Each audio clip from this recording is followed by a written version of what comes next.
आपले अण्णा या यूट्यूब चॅनलवर आपण सर्वांचं स्वागत. आपण आपले अण्णा हे यूट्यूब चॅनल सबस्क्राईब करा, लाईक करा आणि कमेंट्स पण नोंदवा. आज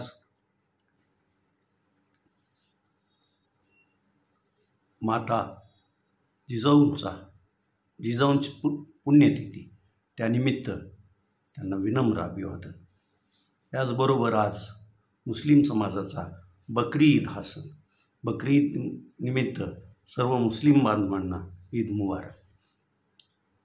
उत्तर महाराष्ट्रातील 5 लोकसभा मतदारसंघाचं आपण गेल्या भागात त्यावर चर्चा केली. 6वा मतदारसंघ रावेर हा जळगाव जिल्ह्यातील 5 आणि बुलढाणा जिल्ह्यातील 1 अशा 6 विधानसभा मतदारसंघाचा हा मतदारसंघ आहे. येथून महायुतीने 2014 आणि 2019चे लोकसभा निवडणूक जिंकलेल्या एकनाथ खडसे यांच्या सुनबाई श्रीमती रक्षा खडसे यांनाच उमेदवारी दिली.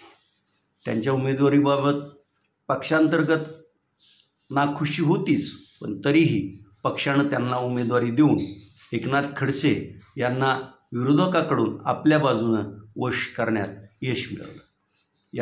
इथं मग राष्ट्रवादी शरदचंद्र पवार पक्षापुढे कोणाला उमेदवारी द्यायची याबाबत संकट निर्माण झालं होतं.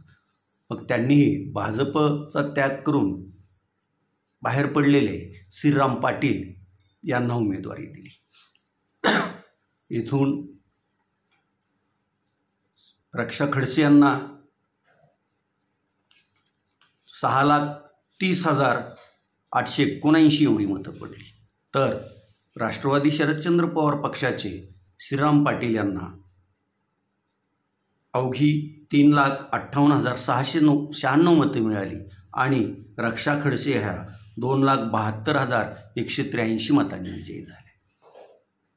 जळगाव आणि रावेर मतदारसंघात मतदानाच्या अगोदर 2 दिवस जळगाव जिल्ह्यातील मातब्बर असे नेते सुरेश जैन यांनी शिवसेना उद्धव बाळासाहेब ठाकरे यांना बाजूला यातून बाहेर पडत महायुतीला दोन्ही मतदारसंघात पाठिंबा दिला आणि त्याचा परिणाम या दोन्ही मतदारसंघात भाजपचे उमेदवार विजयी होण्यात झाला. यानंतर येतो तो शिर्डी हा अनुसूचित जातीसाठीचा राखीव मतदारसंघ.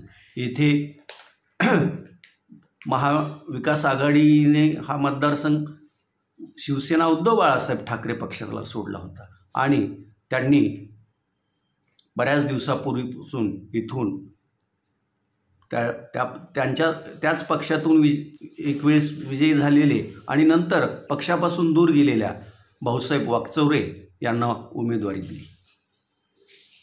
हा मतदारसंघ काँग्रेसला सोडवून घ्यावा असा अनेकांनी प्रयत्न केला, पण ते शक्य झालं नाही.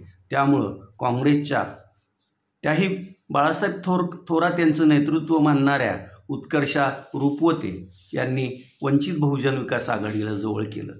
त्यामुळे या मतदारसंघात तशी तिरंगी लढत झाली. महाविकास आघाडीचे भाऊसाहेब वाकचौरे, तेथील विद्यमान खासदार शिवसेना एकनाथ शिंदे पक्षाचे सदाशिव लोखंडे आणि वंचितच्या उत्कर्षा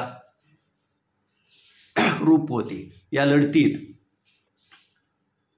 विखे घराण्यांचं पाठबळ असतानाही सदाशिव लोखंडे यांना यावेळी पराभूत व्हावं लागलं. येथे भाऊसाहेब वाकचौरे यांनी 4,76,900 मतं घेतली, तर सदाशिव लोखंडे यांना 4,26,371 मतं पडली आणि उत्कर्षा रुपवते यांनीही 90,929 एवढी मतं घेतली आणि इथून भाऊसाहेब वाकचौरे हे जवळपास 70,528 मतांनी विजयी झाले. त्यानंतर अनेकांचं लक्ष असलेल्या अहमदनगर लोकसभा मतदारसंघात भाजपचे तेथील त्यावेळेसचे खासदार डॉक्टर सुजय विखे यांची उमेदवारी निश्चित होती. ही जागा महाविकास आघाडीत राष्ट्रवादी शरदचंद्र पवार पक्षाला सुटली. येथून उमेदवार कोण द्यायचा याबाबत त्यांचं खल चालू होता. आणि मग पारनेरचे आमदार निलेश लंके यांनी आमदारकीचा राजीनामा देत राष्ट्रवादी अजित पवार पक्षाचा त्याग केला आणि ते राष्ट्रवादी शरदचंद्र पवार गटात दाखल झाले. त्यांना राष्ट्रवादीने उमेदवारी दिली. ही लढत तशी सर्व सामर्थ्यवान असलेल्या विखे पाटील घराणे आणि सर्वसामान्यातील एक असलेल्या निलेश लंके यांच्यात झाली. या लढतीत निलेश लंके यांना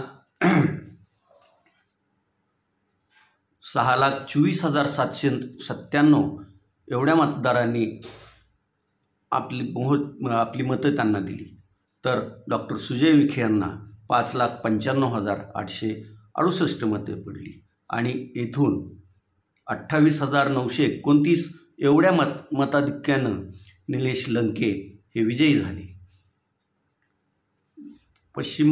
उत्तर महाराष्ट्रातील नाशिक, दिंडोरी, धुळे, नंदुरबार, जळगाव, रावेर, शिर्डी आणि अहमदनगर या 8 मतदारसंघात 2019च्या निवडणुकीत जवळपास सर्व जागा त्यावेळेस असलेल्या भाजप सेना युतीने जिंकल्या होत्या. त्यामुळे याही वेळी जवळपास आपण 70 ते 80% जागा जिंकू असा महायुतीला आत्मविश्वास होता. पण घडलं उलटं.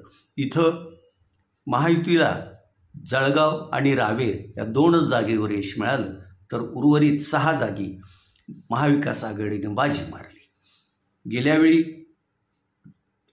दिंडोरीतून डॉक्टर भारती पवार, नंदुरबारमधून डॉक्टर हिना गावित आणि रावेरमधून रक्षा खडसे अशा युतीच्या 3 महिला उमेदवार विजयी झाल्या होत्या. यावेळीही त्या विजयी होतील असा त्यांनाही आणि महायुतीलाही विश्वास होता. मात्र यावेळी डॉक्टर भारती पवार, डॉक्टर हिना गावित यांना पराभवाला सामोरं जावं लागलं आणि यावेळी या भागातून 3च महिला उमेदवार निवडून आल्या. त्यात एक काँग्रेसच्या डॉक्टर शोभा बच्चाव आणि भाजपच्या स्मिता वाघ आणि रक्षा खडसे. त्यामुळं महायुतीला विदर्भ, मराठवाडा त्याबरोबर उत्तर महाराष्ट्रात पण त्यांना हार पत्करावी लागली हे दिसतं. कारण विदर्भातील 10 पैकी अवघ्या 3 जागावर त्यांना विजय मिळाला. मराठवाड्यातील 8 पैकी अवघ्या 1 जागेवर विजय मिळाला. तर उत्तर महाराष्ट्रात 8 पैकी 2 जागेवर विजय मिळाला होता. तुर्तास एवढंच. धन्यवाद.